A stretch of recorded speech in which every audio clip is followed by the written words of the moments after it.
Assalamualaikum, welcome to my YouTube channel. So I'm here with another recipe. आज एक नहीं दो रेसिपीज़ बनाने वाली हूँ मैं।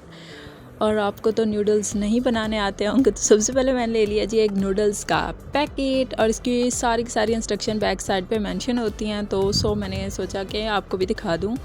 जब भी आप नूडल्स का पैकेट लेंगे और उसको देखते हुए आप बना सकते हैं ईजीली। आपको मेरी वीडियो भी देखने की ज़रूरत नहीं पड़ेगी, लेकिन बातें सुन सकते हैं, आप पक सकते हैं। मैंने ले लिया जी, जो मेरे हाथ में कप है ये 2 कप मैंने जो है वो पानी लिया। जैसे इसके अंदर बॉयल्स आने यानी बबल बनना स्टार्ट होंगे, इसके हम लोग अंदर नूडल्स ऐड करेंगे। नूडल मसाला आपने बाहर निकाल लेना है और जो नूडल्स बच जाएंगे वो आपने इसके अंदर पूरे के पूरे शामिल कर देने हैं। एकदम आप इसको मत तोड़िएगा, क्योंकि ये एक साइड से पकेंगे और फिर आप घुमाएंगे चम्मच तो वो खुद ही पलटेंगे दूसरी साइड, तो ये खुद बहुत टूट जाते हैं कुछ, और कुछ जो है वो बच जाते हैं। तो नूडल्स बनाना आप मेरे से सीख सकते हैं। जिनको नूडल्स बनाना आते हैं वो भी एक नज़र देख ही लें। खैर है, कौन सा ख़र्चा आ रहा है यार। तो इसके बाद मैंने नूडल्स बना लिए थे और मैं सोच रही थी साथ नूडल्स के क्या बनाऊं, तो फिर साथ मैंने इसके वाटरमेलन का जूस बनाया था। उसको भी मैं आगे आपको दिखा देती हूँ। वो वीडियो बनाना बहुत मुश्किल था, क्योंकि एक हाथ से मैं काम कर रही थी और एक हाथ में मेरे मोबाइल था।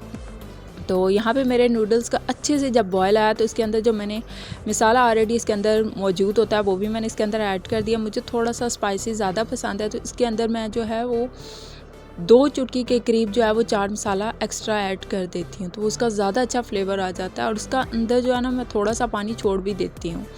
वो इस वजह से जब मैं इसको रख के ठंडा करती हूँ तो वो सारा का सारा पानी जो होता है उसके अंदर जज्ब हो जाता है। मैं आपको लास्ट में जो है वो दिखाऊंगी भी। तो उसका जायका जो है वो ज़्यादा टेस्टी होता है और ज़्यादा स्पाइसी भी लगता है। तो यहाँ पे मैं 2-3 मज़ीद उबाल आने दूंगी और हेयर इज़ द लुक। मेरे नूडल्स जो है वो रेडी हो चुके हैं। आप इसमें देख सकते हैं, आपको हल्का हल्का जो है वो उसका शोरबा आप कह लें वो नज़र आ रहा है। अभी मैं आपको फिर लास्ट पे दिखाऊंगी तो ये जज़ब हो चुका होगा। ठीक, here is the look. Noodles मेरे रेडी हो चुके हैं। आप ले लिया जी, मैंने वाटरमेलन इसको कट करके मैंने डाल लिया है जी ब्लेंडर के अंदर। और इसके साथ में इसमें बिल्कुल मैंने 1 गिलास जो है वो पानी ऐड किया है, और साथ ही मैंने इसके अंदर वाइट नमक, ब्लैक नमक, जो काला नमक होता है वो भी ऐड किया है। और देन मैंने इसके अंदर थोड़ा सा इसमें शुगर ऐड किया। वैसे ये खुद ही बहुत ज़्यादा मीठा था, और अगर आपने शुगर से परहेज़ करना तो आप स्किप भी कर सकते हैं। मेरा वाटरमेलन का जूस भी रेडी हो चुका है। Here is the look. Thanks for watching. ये बहुत ज़बरदस्त कम्बिनेशन था, बहुत ज़बरदस्त, बहुत मज़े का था, और स्पेशली शाम के लिए। Thanks for watching. अल्लाह हाफिज़।